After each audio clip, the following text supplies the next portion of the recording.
On today's episode of Locked On Wild, could a look at the youth lead to a better 2025-2026 for the Wild? Hey, this is Matt Boldy, and you're listening to Locked On Wild. Hey, this is Marcus Foligno, and you're listening to Locked On Wild. You're Locked On Wild, your daily podcast on the Minnesota Wild. Part of the Locked On Podcast Network, your team every day.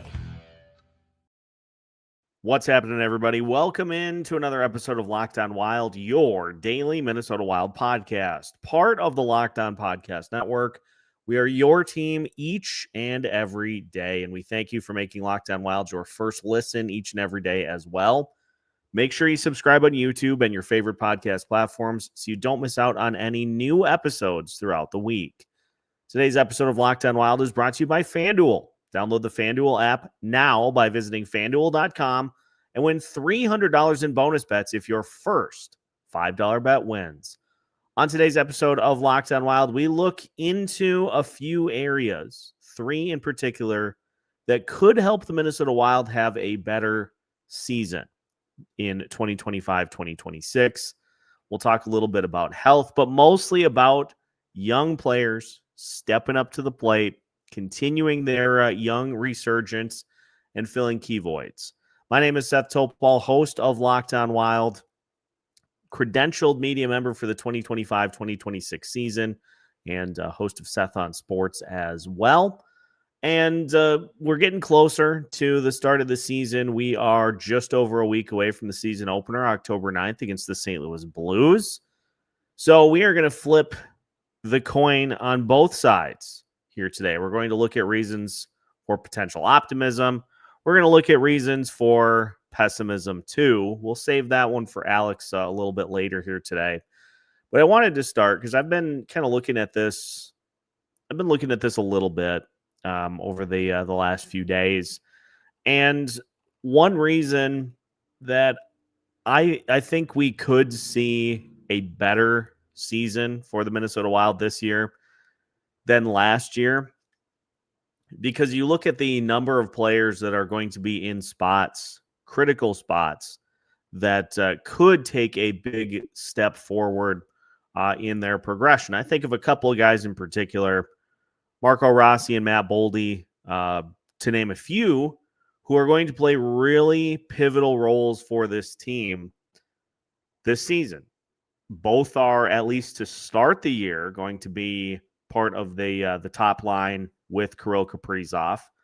I would imagine once Matt Zuccarello is ready to return, that maybe we see Matt Boldy drop to line two, but it depends entirely on how the production goes for the top six between now and then.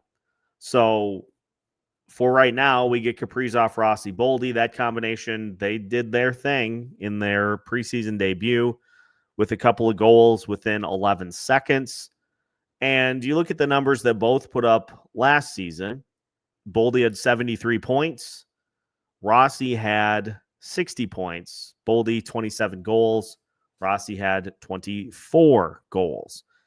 And by having those players together on the same line for the start of the season should lead to them getting off to good starts, hopefully, and should allow them to have very good production throughout the course of the season.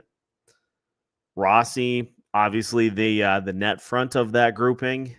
Matt Boldy, the kind of intermediate to Kirill Kaprizov's perimeter playmaker for that line combination. The everydayers will know quite well how I like to construct lines, especially scoring-wise. And who's to say that Rossi couldn't go from 24 to 30 goals, that Rossi couldn't go from 27 to 35. And both guys go from, now I know Denny has his projections as to what he thinks is going to happen from a statistical standpoint. I tend to go a little more conservative with my projections just because there's so much potential for variance. But who's to say that Boldy couldn't make a 12-point leap this year, playing with Kirill Kaprizov to start the season, who's to say that Rossi couldn't make a 10 to 15 point leap by playing with Kirill to start the season? And all of a sudden you've got Boldy with 85, Rossi with 75 to 70. Who's to say that isn't out of the realm of possibility? I think it's certainly within the possible outcomes for what is going to happen this season, especially on the Boldy side of things too. Shot 10% this past season. So if his shooting goes a couple of percentage points higher, in like 300 shots, let's just say, just for math's sake, 300 shots on goal for Matt Boldy this season times 0.12. That's 36 goals. So if he shoots 2% higher in 29 more shots on goal this year, he could get to 36 easy. Marco Rossi shot 17.6% this past season. Let's say he gets to 150 shots on goal. That is, if he shoots 17.6% on 150 shots on goal, that is 26 goals. So a couple of goals improved, but let's say he gets to 175 shots on goal and even shoots 15%. That, again, 26. If he shoots 18%, which seems a little high, but 18%, that would get him to 31. So these are attainable. Like it's not crazy to think that Boldy could improve his shooting percentage, especially if he works on his one-timers. It's not crazy to think that Boldy could improve on his goal scoring by 8 or 9 goals this season. If he improves on his one-timer accuracy, he has no shortage of attempts in those situations. So if he improves on that a little bit, he could definitely get to that mark. And, another young player that I kind of look at, Brock Faber, obviously last year, a little bit of a down year, just not as sharp, not as crisp as Faber's rookie season was. Let's say he bounces back and, maybe is right around double-digit goals, but has a few more points mixed in, and is able to play that sterling defense he played in his rookie season. That is going to help you out quite a bit. And these are some of the guys that now are going to be tasked to lead this group going forward. As much of a veteran presence as there is on this team, those guys are going to gradually continue to shift to the side. And then these players are going to step in and be the next focal point for this franchise. So if they can step up and take on those bright lights, then yeah, the Minnesota Wild should have a better season. Now, there are quite a few veterans. We're going to talk about that more specifically with Alex later today in our Reasons to Be Pessimistic show, because there's quite a bit of potential regression to be had on this roster.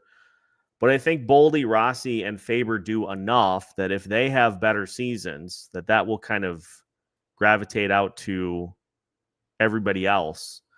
And I suppose you could throw Philip Gustafson into that same category. I'm just thinking youngish players who build off of what they've done and kind of take the next step forward. Gustafson now is going to be the guy. He's going to be heavily leaned on to be the guy with Jesper as his backup. So if he maybe goes to, 36, 37 wins in 65 games played, or 60 or whatever it is, and his peripheral numbers stay the way they are, that's going to also help you out. It's just all of these, if each of these players just takes a little bit of the pie, that could lead to better results for the Wild in 2025, 2026. Now, when we come back, we are going to take a look. There are no shortage of opportunities for rookies and prospects to make a big impact on this roster. We'll look at a couple of key spots and what a good performance in those spots could do for the Minnesota Wild. That's all coming up as we continue today's episode of Locked On Wilds after this. Today's episode of Locked On Wild is brought to you by Monarch Money. Most people can't name all of their financial accounts or even what they're worth, whether it's 401ks, properties, or investments. And when you don't have the full picture, you can end up leaving money on the table. That's why there's Monarch Money. It's an all-in-one personal finance tool that brings your entire financial life together in one clean, easy-to-use interface on your laptop or on your phone. Monarch is built for people with busy lives. You've put off organizing your finances. Monarch is for you. Monarch does the heavy lifting for you. You can link all of your accounts in minutes, see clear data visuals, get smart categorization of your spending, and finally feel in control of your money without ever touching a spreadsheet. Don't let financial opportunities slip through the cracks. Use code LOCKEDONNHL at monarchmoney.com in your browser for half off your first year. That's 50% off your first year at monarchmoney.com with code LOCKEDONNHL. Welcome back to today's episode of Locked On Wild. Once again, we thank you for making Locked On Wild your first listen each and every day. Again, make sure to like and subscribe on YouTube so you don't miss out on any new episodes throughout the week. We are 6 subscribers away from 3,600. And looks like we are definitely going to get there by the start of the season. So I really like that. I really dig that. Appreciate everybody who has been subscribing to the show. The numbers are steadily ticking up as we get closer and closer to the season. So we're starting with optimism, but don't worry. If you're not optimistic on this season for the Wild at all, we'll have plenty of reasons for you in the next show today, which will be with Alex. We'll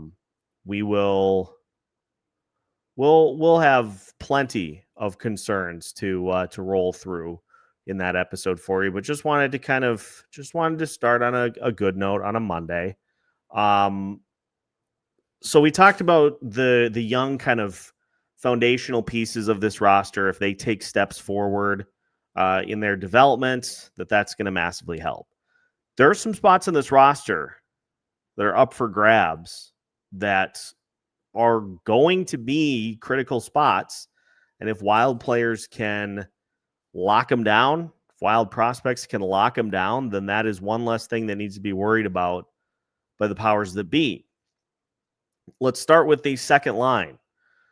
We don't have the official line combinations yet for the start of the season, but we have seen quite a bit of Vladimir Tarasenko, Joel Eriksson Ek, and Liam Ohgren to start the season. Because Matt Zuccarello is going to be out for, quote, a while. Don't know what. Don't know how long. But he's going to be out for a while. So that spot that he normally occupies, or that is normally occupied by somebody in the top 6, such as Matt Boldy, that spot is going to be available and open to be had. If Liam Ohgren does get the first crack at it, and he does what it looks like he has put himself in position to do, then you got yourself the makings of a solid combination there. And if Vladimir Tarasenko does not perform up to par, then you slide him down in the lineup a little bit, and you roll with Zucky on top or Boldy or however you want to do it. But Liam Ohgren stepping up and taking that spot would ease a lot of concerns, not only this season, but beyond. Vladimir Tarasenko is a pending unrestricted free agent. Matt Zuccarello is a pending unrestricted free agent. The guy at the top of the list, Kirill Kaprizov, is a pending unrestricted free agent. Those spots have to be filled by somebody.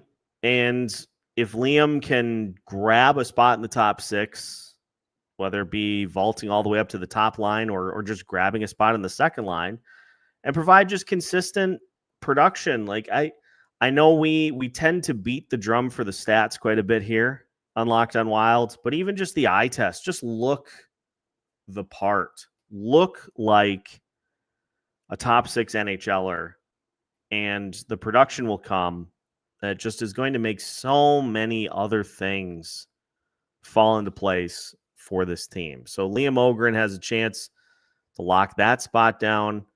Jesper Wallstedt has looked good during preseason.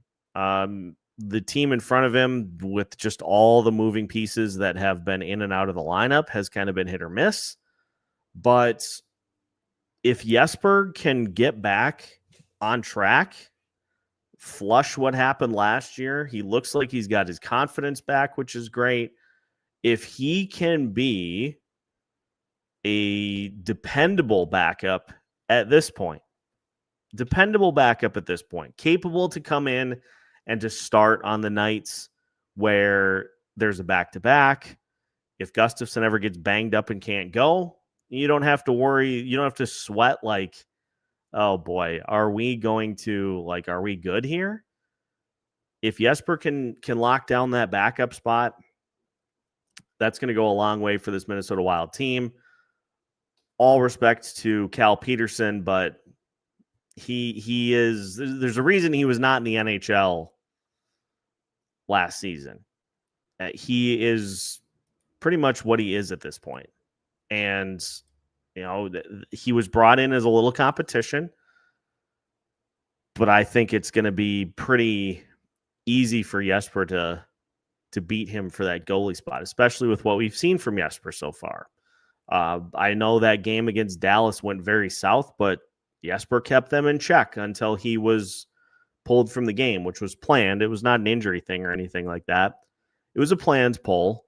Levi just did not have a good day. So he's looking the part. His confidence is back. If he can just parlay that into a solid season as a backup, that's going to help Philip Gustafson tremendously, and that's going to help the Minnesota Wild as well. On the defensive side, let's talk about Zeev Boyum a little bit. I know it's been a rough go for Zeev. He has been inconsistent during the preseason. His performance has been uneven. Still a 19-year-old, so I'm not gonna bust the glass on the panic button for a kid that's 19. But the spot that I'm thinking of in particular for Zeev, because depending on what the pairings look like, and I know other shows have discussed this. Brett Marshall's been a huge proponent of this, wildly informed as part of the Soda Pod. If you put Zeev Boyum with Jared Spurgeon is pretty used to taking on additional defensive responsibilities for somebody who defense is really maybe not their forte. But if Zeev can come in and can help just keep the wheel moving on the power play, if he can come in and man that top power play unit, and that unit shows some semblance of pulse, that's going to be another massive spot that will help this Minnesota Wild team throughout the course of 2025, 2026. It's interesting because it was above 20%, but still it was 20th. These teams now, they're becoming power play merchants, and 20% is not good enough. 20% is not good enough to get it done at the NHL level. Special teams have mostly been putrid for a while. And it's not just the defenseman on that top power play unit that is the reason that things have not worked out well. A lot of the blame goes on the forwards of that top power play unit for anchoring in, for really trying to thread the needle, for trying to find that perfect shot opportunity that's going to hit all the highlight reels.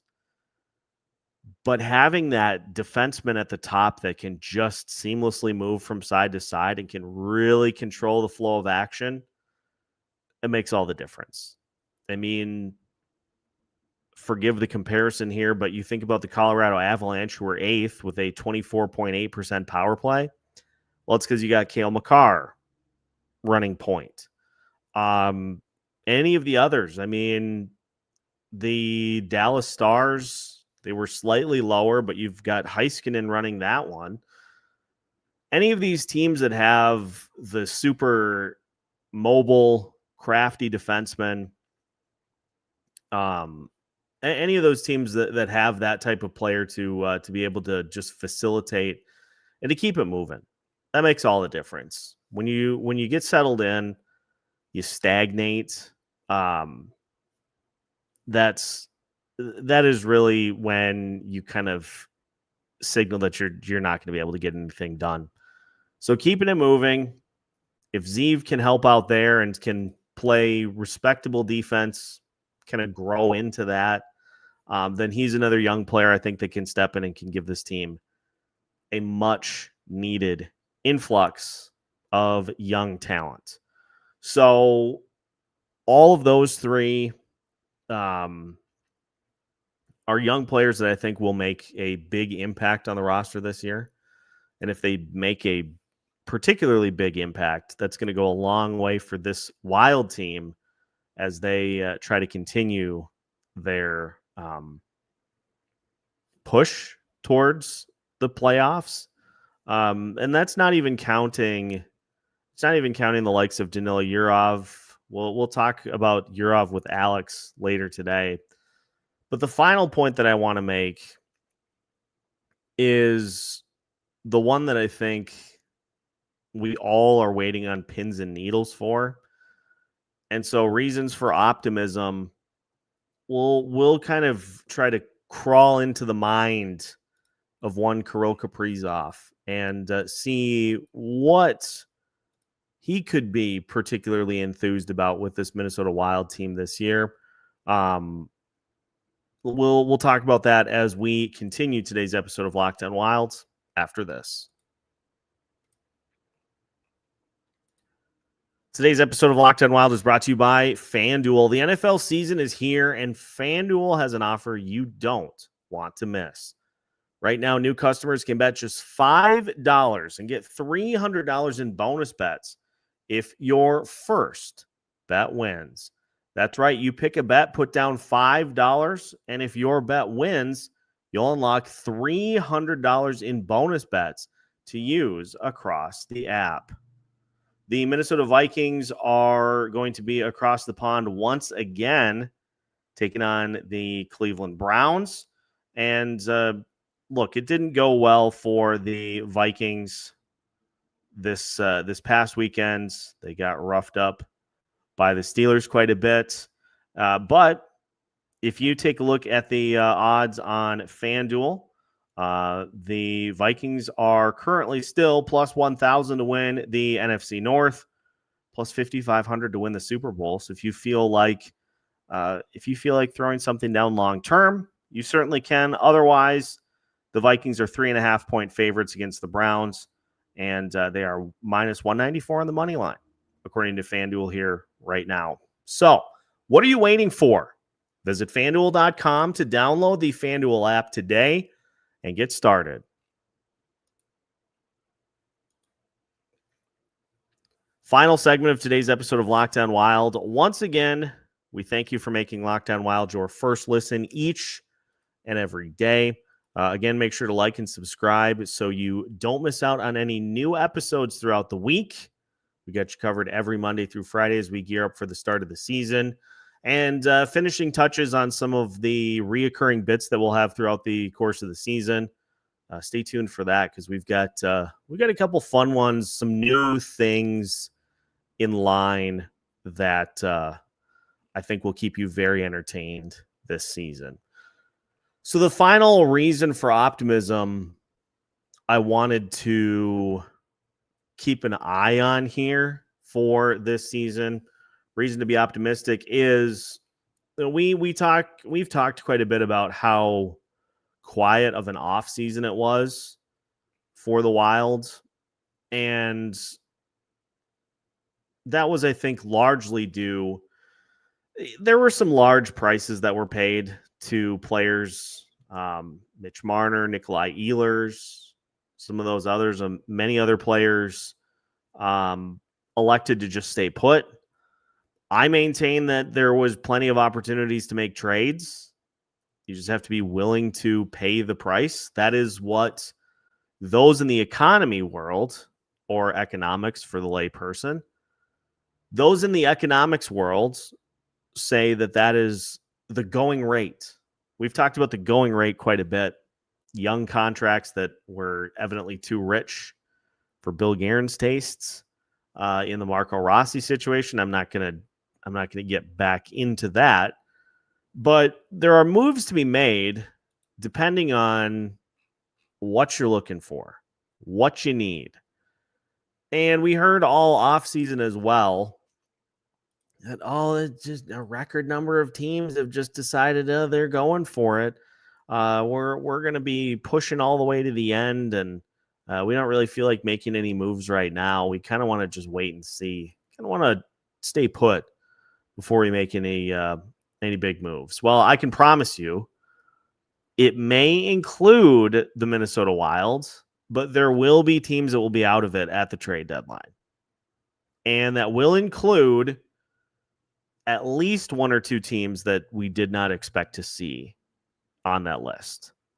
Now, you obviously have a fairly large elephant that is hanging over what this team does. Me, myself, because I feel like plenty of others have talked it to almost the point of exhaustion. Haven't really discussed it much since the news came out that Kaprizov said no to the largest contract in NHL history. There is going to be some resolution to that one way or the other.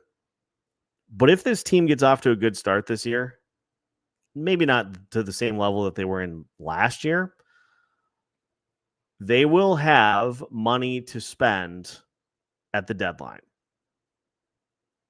Assuming that based off of the current roster, assuming the Wild don't make any additional moves, according to Puckpedia, they will have $23 million in cap space at the trade deadline. They're not going to have $23 million in cap space, but they will have something, and it will be enough to make a fairly legitimate move.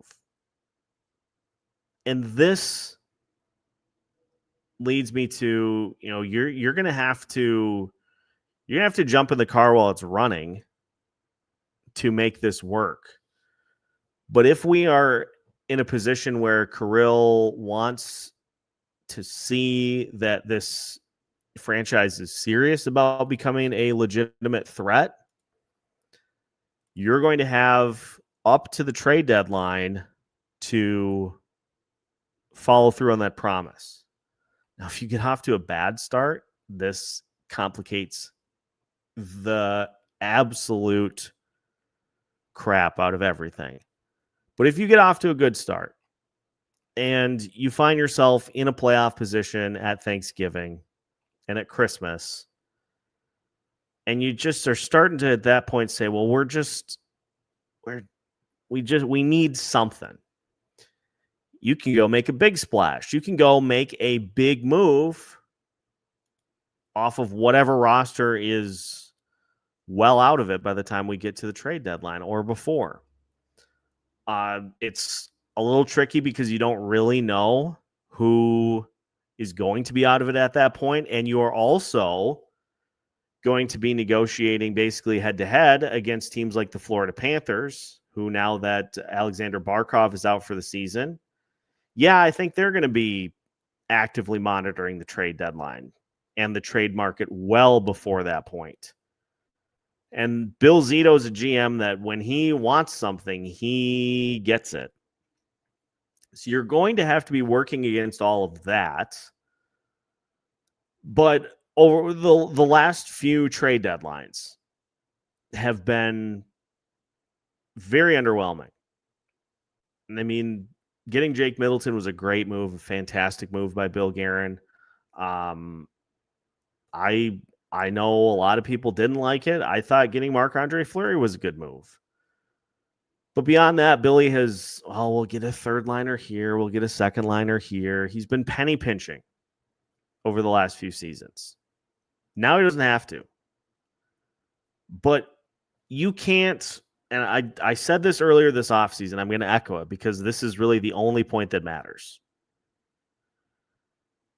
If you are finding yourself in a position where, hey, we've got to make a real big splash to show that we are serious about being contenders, and all of a sudden the prices are too expensive, yeah, it's not going to fly. You can't say out of one side of your mouth that you're going to be a big player Christmas in July. You can't say out of one side of your mouth, yeah, we're going to be active. You just wait and see what we're going to do. And then all of a sudden say, boy, have you seen these prices? Have you seen the prices on these players to acquire? You got a prospect pool that is pretty full. You got an NHL roster that is pretty full. You've got players that you like to fill spots on said roster for the next couple of years. If I've said it once, I've said it 1,000 times. If your window to contend starts or is right now, anything that does not help you achieve that goal should be on the table. That's the Bill Zito method. Anything that does not help you immediately should be on the table to get you something that does. And that's been, I think, a little bit of kind of the unevenness of the last few years, is that it has all been looking ahead. It has all been about making moves to set up tomorrow. Tomorrow's here. Tomorrow is knocking on the door right now. The car is running. It's ready to go. You can't, hang on, give me 5 minutes. I just got to. No, you don't have 5 minutes. You need to make the acquisition that pulls you into the conversation. And so the optimistic part of this bullet is that opportunity finally exists. Now, that is taking a pretty large risk, because if you are dealing with injuries again, to the extent that you have the last couple of seasons, well, there goes all that deadline cap space. So you're threading a pretty thin needle with all this.